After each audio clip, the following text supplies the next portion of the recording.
Hello, thanks for joining me today. My name is Melissa Lemon, and I wanted to talk a little bit today about how we can help our loved ones who struggle with anxiety.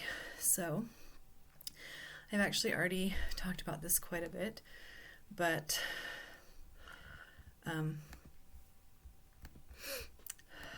I thought it would actually be helpful for me to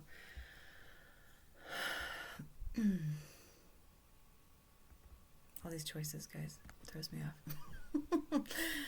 I thought it would be helpful for me to do a little slideshow presentation about this so that you can, screenshot these slides if you want to, if you need these help, these tips and these reminders. It's a really short slideshow, so let's go ahead and get started. So I have already talked about this a lot, and in one of my videos I mentioned how important it is to actually see the symptoms of anxiety and to listen and hear what people are saying and listen to what their experience is and not undervalue or devalidate, unvalidate, whatever the word is, but to see and to hear, to look and to listen. And I've already talked about that a lot, so I'm not going to talk any more about that. I don't want to give a list of do not do this, do not do this, do not do this, and that's not my intention. And I just am trying to help people understand how they can really be helpful, and this concept of just really looking and seeing a person and staying present with them and listening to them is so powerful. So, good skill for all of us to learn and develop. So the second thing I wanted to talk about is to prioritize. So I would say prioritize your important people. Sometimes it's tempting to prioritize tasks or schedules over people, and here's a little life secret. People are it. People are the most valuable investments we can make with our time, with our money. This is just my personal commitment to my little family, but they are more important than anything. If I have an appointment, but an important person in my life needs me, I choose the important person.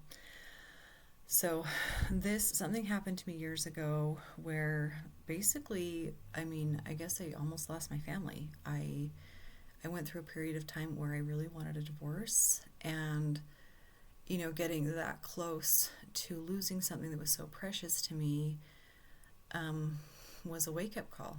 And a while after this wake-up call, or maybe during this wake-up call, because this wake-up call I think lasted for a few years, and one of the things that and it was a wake-up call for both me and my spouse, I think. And it wasn't just me waking up. Relationships are 50-50. But during this period of time, one of the things that I did that was really impactful in my life was I decided to get my priorities straight. And so one day I sat down and I just made a list of my priorities, and it wasn't very big. It was well, my relationship with God is pretty important to me. Let's put that as number one. And number two, my own health and well-being is really important, and let's put that as number two. And number three is the most important people in my life, and that would be my husband and my children for me. And that was priority number three.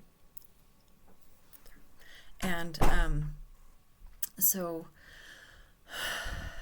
writing it down like that and seeing it like that, and there were a few things after that, but those were the top 2, 3, 4 biggest things.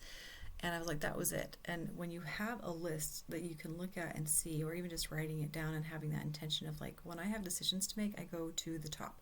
What's at the top of my priority list, and is that okay? And then you can go down from there. And then when you have conflicting things, it's really easy to be wait, this is a higher priority. And that was really helpful for me. And so I would say also prioritize healing. What can you do to help facilitate healing in the life of a loved one and make sure it is a familial priority? That might look like getting another job to help pay for it. That might look like taking some things off the schedule so there's time for it. That might look a million different ways, but what can we do to help facilitate the healing in the life of a loved one and make sure it's a familial priority? Okay, the next recommendation is to overcome shame. Shame hinders us from progress. Shame that we feel may hinder our loved ones from progress. Shame needs to be dealt with and eliminated in order for progress to be made. If you are experiencing shame about a loved one's struggle with anxiety, I encourage you to do the personal work you need to do so that there is not a roadblock to your loved one's healing. And that's all I have to say about that. Okay, patience. This is huge. Healing takes time, hours, days, years. There are no quick fixes to anxiety conditions, but patience will go a long way to ensure our loved ones keep at it. We also need to be patient with ourselves. We're going to get it wrong sometimes because we're human. It's okay to make mistakes. When we do make mistakes, it's important to admit it and heal the relationship so that's not an added stress in our lives and in the lives of the people that we love. Okay, and this is my last recommendation. So my last recommendation is to heal yourself. It's not your job to fix anyone. If you have a loved one who struggles with anxiety, please know that it is their condition and their responsibility. We may be more responsible for some aspects of care if we have children with these struggles, especially younger children, such as making appointments, doing the research, etc. But each individual ultimately has to do the internal work in order for healing to take place. They have to do it themselves. It's okay to take a step back and focus on our own lives and our own goals and our own issues rather than take ownership of someone else's stuff. I believe in the criminal world, that's called stealing, taking what doesn't belong to somebody else. Haha. So that is what I have for you today. I hope that was helpful for you in just knowing how you can better help those people in your life who struggle with anxiety.